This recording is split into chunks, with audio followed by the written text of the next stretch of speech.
আসসালামু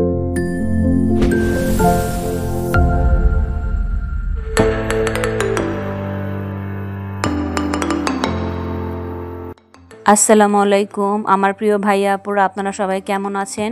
আশা করি আপনারা সবাই আল্লাহর অশেষ রহমতে ভালো আছেন। আপনারা যে যেখান থেকে আমার এই ভিডিও দেখতেছেন আপনাদের জানাই অসংখ্য ধন্যবাদ। দেশ এবং দেশের বাইরে থেকে যদি আপনারা আমার এই ভিডিও দেখে থাকেন তো আপনাদের জানাই অসংখ্য ধন্যবাদ। সবার আগে আমি একটা কথাই বলবো, এখনও যারা আমার চ্যানেলটি সাবস্ক্রাইব করেনি প্লিজ আমার চ্যানেলটি সাবস্ক্রাইব করে আমার পাশে থাকবেন। আর আমার ভিডিওগুলো যদি আপনারা প্রতিদিন দেখতে চান তাহলে সাথে থাকা বেল বাটনটি অন করে রাখবেন, তাহলেই হবে। আমি ভিডিও দেওয়ার সাথে সাথে আপনারা নোটিফিকেশন পেয়ে যাবেন, সুযোগ সময় করে আপনারা দেখে নিতে পারবেন। এখানে দেখতে পাচ্ছেন আমি কিন্তু বাজার থেকে টাটকা শসা কিনে নিয়ে আসছিলাম। তো আজকে এই শসাগুলো দিয়ে আমি আজকে একটু ভিন্ন ধরনের রেসিপি করে দেখাবো। আশা করব আমার রেসিপিটা আপনাদের কাছে খুব ভালো লাগবে। এখানে কিন্তু আমি শসাগুলো একটু মোটামুটি সাইজ করে কেটে নিছিলাম। তো বেশি ছোটও করিনি বেশি বড় করিনি, একদম মিডিয়াম সাইজ করে কেটে নিছি। আপনারা চাইলে আপনাদের পছন্দ মতো ভাবে কেটে নিতে পারবেন। আমি আজকে এই শসাগুলো দিয়ে ইলিশ মাছের পাতলা ঝোলটা রান্না করে দেখাবো। আশা করব আমার রেসিপিটা আপনাদের কাছে খুব ভালো লাগবে। তো আমরা কিন্তু শসা কিন্তু অনেকভাবে কিন্তু আসলে রান্না করে থাকি। আপনারা কি কখনো ইলিশ মাছ দিয়ে শসা কখনো খেয়েছেন? যদি আপনারা ইলিশ মাছ দিয়ে শসা না খেয়ে থাকেন একবার হলেও আমাদের রেসিপিটি ফলো করে বাসায় রান্না করে দেখতে পারেন, অনেক ভালো লাগবে। এখন কিন্তু বাজারে অ্যাভেলেবেল কিন্তু ইলিশ মাছ পাওয়া যাচ্ছে। তো আপনারা কিন্তু ইলিশ মাছ কিনে এনে কিন্তু এভাবে করে শসা দিয়ে রান্না করে খেয়ে দেখতে পারেন। এখানে দেখতে পাচ্ছেন আমি কিন্তু এখানে একটা ইলিশ মাছ কিনে নিয়ে আসছিলাম। তো ইলিশ মাছটা কেটে ধুয়ে একদম পরিষ্কার করে নিছি। এখানে আমি লেজটা ব্যবহার করে নিয়ে লেজটা অন্য একটা কাজে ব্যবহারের জন্য রেখে দিয়েছিলাম। তো চলেন দেখি বন্ধুরা কিভাবে রান্না করলাম সেটা আজকে আপনাদের সাথে একটু শেয়ার করি। এখানে দেখতে পাচ্ছেন চুলার উপরে কিন্তু একটু কড়াই বসানো হয়েছে। তো এখানে পরিমাণ মতো আমি সয়াবিন তেল দিয়ে দিচ্ছি। এখানে পরিমাণ মতো তেলটা কিন্তু দিতে হবে। আর এখানে পরিমাণ মতো বেশ কিছুটা আমি পেঁয়াজ কুচি দিয়ে দিলাম। এখন এই পেঁয়াজটা ভালো করে তেলের সাথে একটু হালকা বাদামি কালার করে ভেজে নিতে হবে। আপনারা চাইলে পেঁয়াজের পরিমাণটা কম বেশি করে নিতে পারবেন, কিন্তু আমি এখানে পেঁয়াজের পরিমাণ একটু বেশি করে দিলাম, তাহলে খেতে কিন্তু অনেক ভালো লাগবে। আর এখানে পরিমাণ মতো লবণ দিয়ে দিলাম। লবণটা আগে দেওয়ার কারণ হচ্ছে তাহলে পেঁয়াজটা কিন্তু খুব তাড়াতাড়ি নরম হয়ে যাবে। এখন পেঁয়াজগুলো হালকা বাদামি কালার করে আমি ভেজে নিচ্ছি। এমনভাবে পেঁয়াজটা ভেজে নিতে হবে যাতে পেঁয়াজে যেটা কাঁচা গন্ধ থাকে সেটা যাতে না থাকে। পেঁয়াজটা ভালো করে ভেজে নেওয়ার পর এখন অল্প অল্প করে আমি সবগুলো মশলা এখানে দিয়ে দিব। এখানে দেখতে পাচ্ছেন আমি প্রথমে পরিমাণ মতো ধনিয়ার গুঁড়া দিচ্ছি। ধনিয়ার গুঁড়া দেওয়ার পর পরিমাণ মতো হলুদের গুঁড়া, তারপর মরিচের গুঁড়া দিয়ে দিব।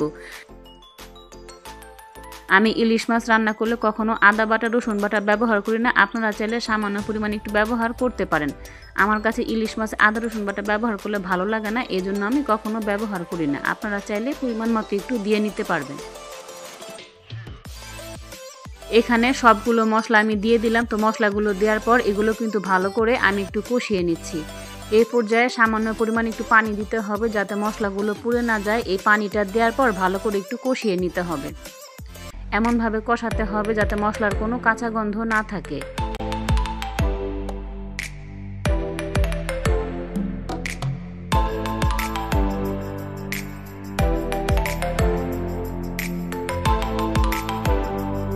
আপনারা দেখতে পাচ্ছেন এই পর্যায়ে কিন্তু মশলাটা খুব ভালো করে কিন্তু আমি কষিয়ে নিচ্ছি। ঠিক এইভাবে করে মশলাটা কিন্তু একটু কষিয়ে নিতে হবে। মশলাটা কষানোর ফলে কিন্তু তেলটা কিন্তু মশলা থেকে একদম সেপারেট হয়ে যাবে। এই পর্যায়ে আমি যে কেটে নিয়েছিলাম ইলিশ মাছগুলো একটা একটা করে আমি সবগুলো মাছ দিয়ে দিব। এখন এই ইলিশ মাছটা ভালো করে মশলার সাথে একটু কষিয়ে নিতে হবে। আমার রেসিপিটি কোথাও কোনো অংশ যদি আপনাদের কাছে একটু হলেও ভালো লাগে প্লিজ আপনারা আমার কমেন্ট বক্সে এসে একটু জানাতে পারেন।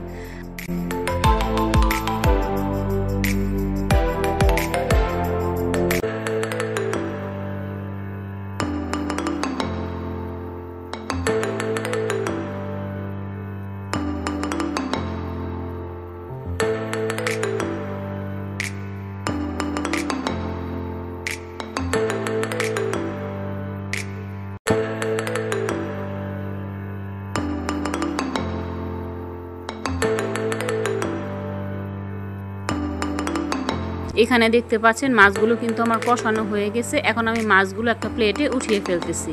মাছগুলো উঠানোর পর আমি যে কেটে রাখছিলাম শসাগুলো, সেই শসাগুলো সব আমি দিয়ে দিব। এখন এই শসাগুলো দিয়ে মশলার সাথে ভালো করে একটু কষিয়ে নিতে হবে। আপনারা দেখতে পাচ্ছেন এখানে কিন্তু শসাগুলো দেওয়ার পর ভালো করে মশলার সাথে আমি একটু মিশিয়ে দিচ্ছি। এই পর্যায়ে কিন্তু খুব ভালো করে একটু কষিয়ে নিতে হবে। এই প্রচণ্ড গরমে কিন্তু এইভাবে কিন্তু শসা দিয়ে আপনারা একবার হলেও যে কোনো মাছ দিয়ে আপনারা রান্না করে দেখতে পারেন, খুব ভালো লাগবে। আমি আজকে শসা দিয়ে ইলিশ মাছ দিয়ে আপনাদের রান্না করে দেখাচ্ছি। আপনারা চাইলে ইলিশ মাছের পরিবর্তে অন্য যে কোনো মাছ কিন্তু ব্যবহার করতে পারবেন, তাতেও কিন্তু খুব ভালো লাগে। এই প্রচণ্ড গরমে কিন্তু শসা তরকারি খেলে কিন্তু অনেক উপকার হয় আর প্রশান্তি আসে মনের ভিতরে। তাই আপনারা একবার হলেও এইভাবে করে শসা দিয়ে মাছ দিয়ে রান্না করে খেয়ে দেখতে পারেন, অনেক ভালো লাগবে। এই গরমের দিনে কিন্তু একটা পারফেক্ট তরকারি এই শসা দিয়ে যে কোনো মাছ দিয়ে রান্না করলে কিন্তু অনেক ভালো লাগবে।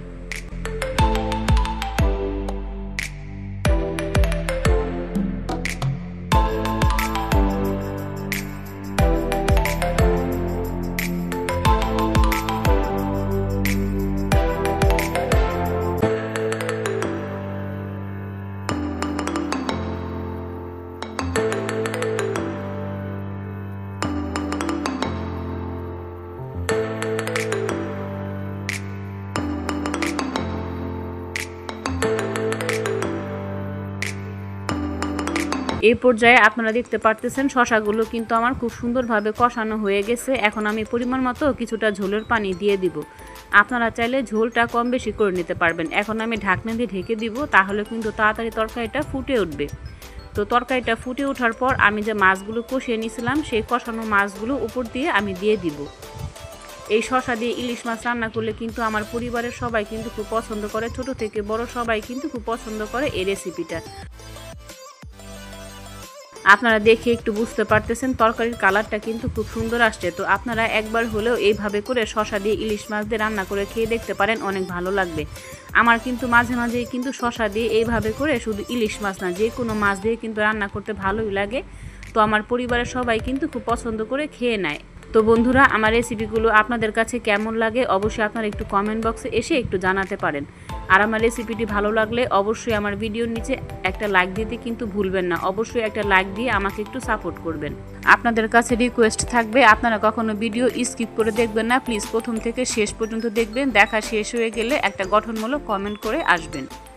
আপনারা এখনও যারা আমার ভিডিওটি দেখতেছেন, আপনাদের জানাই অসংখ্য ধন্যবাদ। আপনারা প্লিজ প্রথম থেকে শেষ পর্যন্ত আমার ভিডিওটা দেখবেন, কখনো স্কিপ করে প্লিজ দেখবেন না।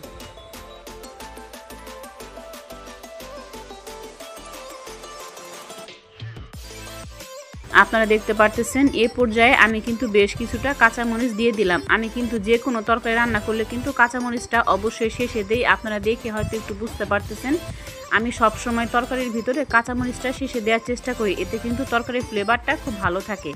আর এখানে দেখতে পাচ্ছেন ইলিশ মাছের তরকারিটা কিন্তু আমার একদম হয়ে গেছে। তো আমি কিন্তু এরকম ঝোল ঝোল রাখবো, বেশি শুকাবো না। এই ঝোলটা দিয়েই কিন্তু ভাত খেতে কিন্তু অনেক ভালো লাগবে। আপনারা দেখতে পারতেছেন তরকারিটা কিন্তু আমার প্রায় হয়ে গেছে। তো এই শসা দিয়ে ইলিশ মাছের তরকারিটা দিয়ে কিন্তু গরম ভাত, তারপর রুটি পরোটা দিয়ে খেতেও কিন্তু অনেক ভালো লাগবে। তো বন্ধুরা, আমার রেসিপিটি ফলো করে আপনারা একবার হলেও বাসায় রান্না করে দেখতে পারেন, অনেক ভালো লাগবে। আর বাড়িতে হঠাৎ মেহমান আসলেও কিন্তু আপনারা ঝটপট এইভাবে করে ইলিশ মাছ দিয়ে শসাটা রান্না করে দিতে পারেন, পরিবারের সবাই কিন্তু খেয়ে অনেক খুশি হয়ে যাবে। এই পর্যায়ে আমি চুলাটা অফ করে দিয়েছি। চুলাটা অফ করে চুলার ওপরে ঠিক 10 মিনিট এভাবে আমি বসিয়ে রাখছিলাম। তো এখন দেখেন আমার তরকারির ফাইনাল লুক। তরকারির কালারটা কিন্তু আমার খুব সুন্দর আসছে। ইলিশ মাছ দিয়ে শসা দিয়ে রান্না করলে কিন্তু এইভাবে একটু সাদা সাদা করে রান্না করলে কিন্তু ভালো লাগে। আপনাদের সবার কাছে আমার একটা আকুল আবেদন থাকবে, আপনারা ভিডিওটা প্লিজ আপনারা কখনো স্কিপ করে দেখবেন না, প্রথম থেকে শেষ পর্যন্ত দেখবেন। অবশ্যই লাইক দিতে কিন্তু ভুলবেন না, লাইক দিয়ে আমাকে একটু সাপোর্ট করবেন। আপনারা সবাই সুস্থ থাকবেন, ভালো থাকবেন। আসসালামু আলাইকুম।